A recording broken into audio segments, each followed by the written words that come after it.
you have to write Vlookup here.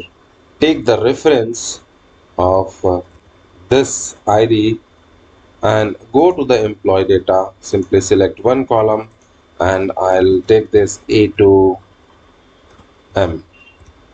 And now if you want salary of that employee, so simply in this J column you can click anywhere else. For example, if I'll click here, it will work. So now you have to close this bracket. For example, here we have to write VLOOKUP formula. So let me write the VLOOKUP formula and then I'll select this cell for reference, and we want a result from this employee data sheet. Here we will go, you select any column and you can modify from here till M column, and let me freeze uh, this one let me freeze. Okay, now we want a column index. So for column, again I'll go to the employee data. We want a result from this J column. You can select in any cell to get your values for your column index.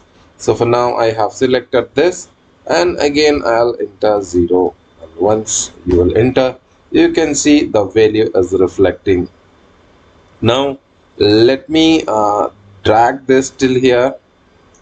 So now why NA is reflecting? Because we haven't freeze this B4, and we don't want to freeze it, because for row if you will freeze again, you will not able to expand your values where you want to result from this employee data.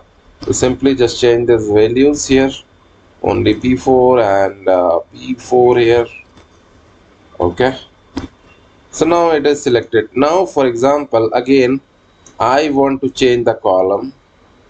Again I'll go to the employee, and this time I want a result from this bonus K column. Wherever I'll select and enter, boom, this is the bonus. Now you can change it to the percentage and just align it to the center.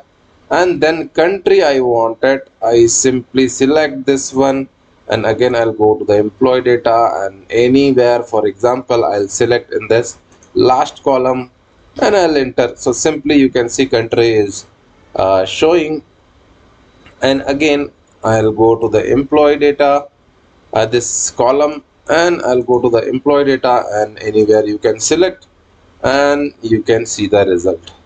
Now select this complete row and click here.